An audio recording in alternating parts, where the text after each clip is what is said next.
नमस्कार मुलांनो, कसे आहात तुम्ही सगळे? तर स्वागत आहे तुमचं आपल्या या आदिती अबॅकस अँड वैदिक मॅथ या यूट्यूब चॅनलवर।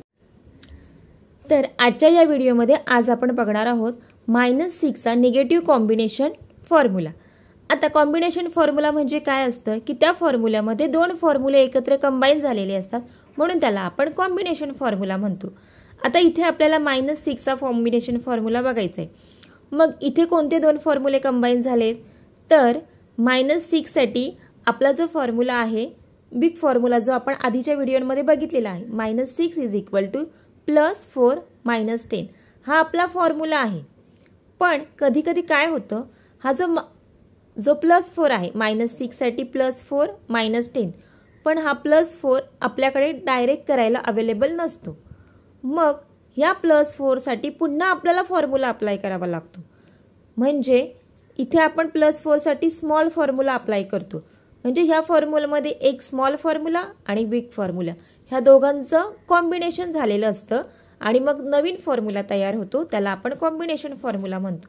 मग इथे -6 साठी जो कॉम्बिनेशन फॉर्म्युला तयार झालेला आहे तो आहे -6 = -1 + 5 - 10। बरोबर। आता आपण इथे हे जे सम आहेत ते बघूया, म्हणजे तुम्हाला व्यवस्थित कळेल। कारण आता जे सांगितले ते कदाचित काहींना नसेल लक्षात आलं, पण जेव्हा आपण हे सम सॉल्व करू तेव्हा तुमच्या लक्षात येईल। आता काही सम आपण टूलवरती बघूया आणि काही नंतर फिंगर्सवरती। ठीक आहे, हे आहे आपलं टूल। टूलवरती कॅल्क्युलेशन करताना नेहमी आपण 0 करून घेणार। ठीक आहे। आता इथे पहिलं सम आहे 14 - 6 + 7। ठीक आहे, आता हे आपण करूया। 14 आहे तर 14 आपल्याकडे डायरेक्ट करायला आहे, म्हणून 14 आपण केलं। त्यानंतर आहे -6। आता इकडे बघू शकता -6 आपल्याकडे डायरेक्ट नाहीये, मग -6 चा फॉर्म्युला आहे +4 - 10। तर इथे +4 सुद्धा आपल्याकडे डायरेक्ट नाहीये, -10 आहेत पण +4 नाहीये। मग आपल्याला या +4 साठी स्मॉल फॉर्म्युला वापरायचा, जो आहे +4 = हे बघा -1 + 5।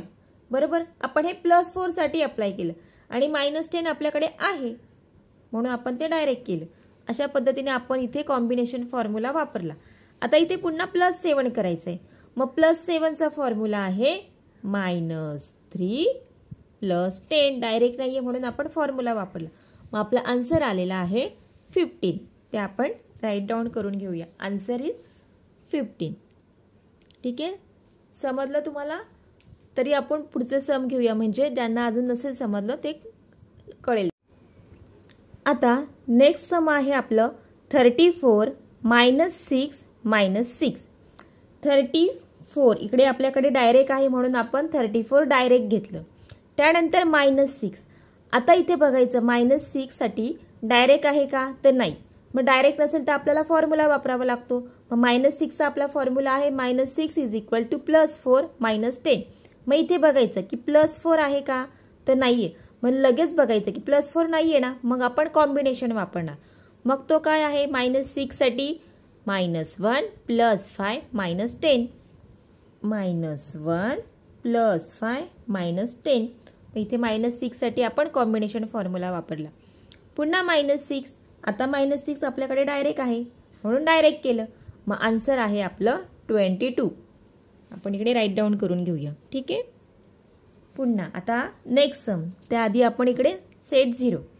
पुन्हा पुढचं बघूया 25 - 6 - 6। हे बघा 25 डायरेक्ट म्हणून आपण डायरेक्ट -6।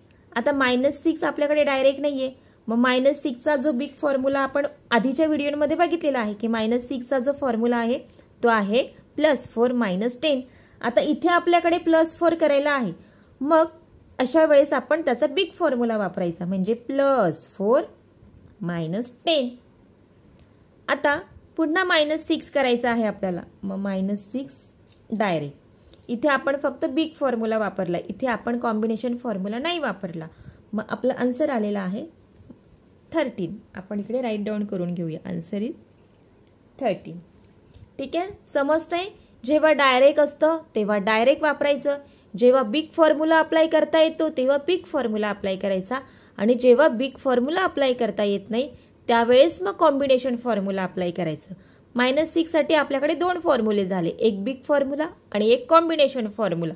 मग जर डायरेक्ट नसेल तर बिग फॉर्म्युला वापरायचा, बिग फॉर्म्युला सुद्धा वापरता येत नसेल तर त्यावेळेस मग कॉम्बिनेशन फॉर्म्युला वापरायचा. बिग फॉर्म्युलामध्ये सुद्धा बघायचं की आपल्याकडे +4 करायला आहे का. पटकन कसं बघायचं की +4 असेल तर बिग फॉर्म्युला वापरायचा आणि +4 नसेल तर मग लगेच आपण कॉम्बिनेशन फॉर्म्युला वापरायचं. ठीक आहे. आता आपण पुढचं सम बघूया. सेट 0 37 -5 -6. 37 डायरेक्ट केलं. आता -5 सुद्धा डायरेक्ट. आता -6 डायरेक्ट नाहीये. मग बिग फॉर्म्युला काय असतो, +4 -10. आता इकडे +4 नाहीये, मग लगेच आपण कॉम्बिनेशन फॉर्म्युला वापरणार. -6 साठी जो आहे -1 + 5 -10. मग आपला आन्सर आलेला आहे 26. आपण इकडे राईट डाऊन करून घेऊया. Answer is 26. समजते तुमच्या लक्षात येते. कॉम्बिनेशन फॉर्म्युले वापरताना थोडीशी काळजी घ्यायची, कारण हे जोपर्यंत समजत नाही तोपर्यंत आपल्याला थोडंसं अवघड वाटतं. आता आपण फिंगर्सवरती काही सम बघूया. 11 -6 + 3. 11 डायरेक्ट. -6 आपल्याकडे डायरेक्ट नाहीये, म्हणून मग -6 चा आपला फॉर्म्युला आहे +4 -10. पण इथे आपल्याला +4 पण नाही वापरता येत, म्हणून मग आपण कॉम्बिनेशन फॉर्म्युला वापरणार. -6 साठी -1 + 5 -10. हे बघा, -1 + 5 -10. आपण -6 साठी इथे कॉम्बिनेशन फॉर्म्युला +3 डायरेक्ट. मग आपला आन्सर आलेला आहे 8. आपण राईट डाऊन करून घेऊया. Answer is 8. Next sum 19 + 2 -6.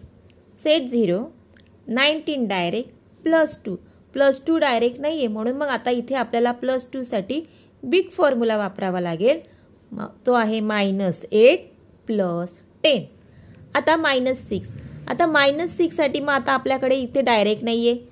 Big formula जो आहे तो पण वापरता येणार नाही, कारण +4 आपल्याकडे डायरेक्ट नाहीये, म्हणून मग आपण कॉम्बिनेशन फॉर्म्युला वापरणार.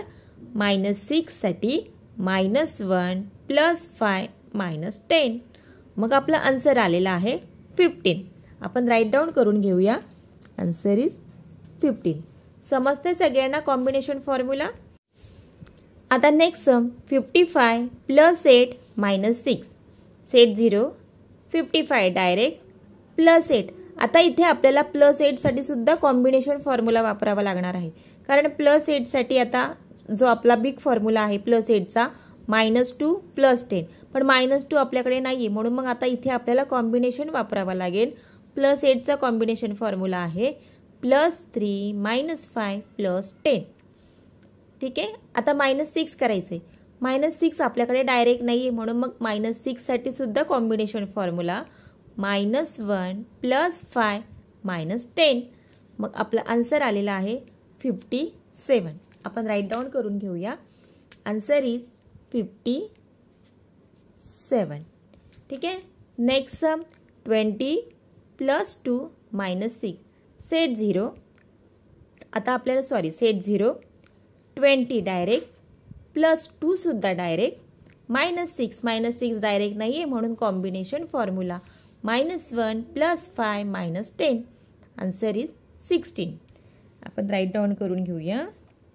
आता नेक्स्ट 80 + 3 -6. सेट 0 80 डायरेक्ट +3 सुद्धा डायरेक्ट.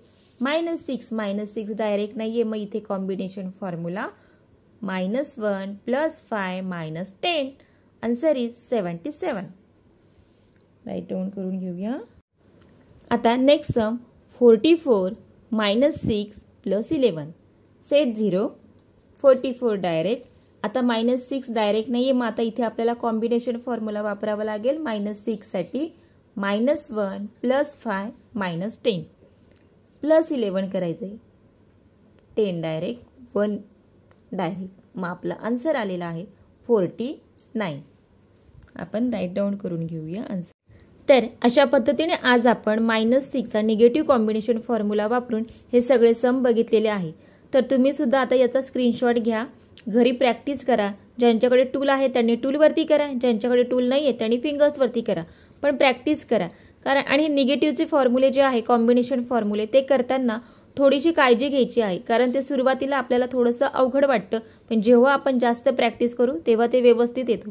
आणि हे फॉर्म्युले खूप महत्त्वाचे आहेत. जेव्हा आपल्याला रिव्हर्स टेबल बनवायचे असतात त्यावेळेस आपल्याला ह्या फॉर्म्युल्यांचा खूप म्हणजे मदत होते. म्हणून हे फॉर्म्युले व्यवस्थित करायचे आहेत. ठीक आहे, तर आज आपण इथेच थांबूया. व्हिडिओ आवडला असेल तर व्हिडिओला लाईक करा, कमेंट्स करा, शेअर करा, हाईपसुद्धा करा. ठीक आहे, पुन्हा भेटूया पुढच्या व्हिडिओमध्ये. तोपर्यंत धन्यवाद.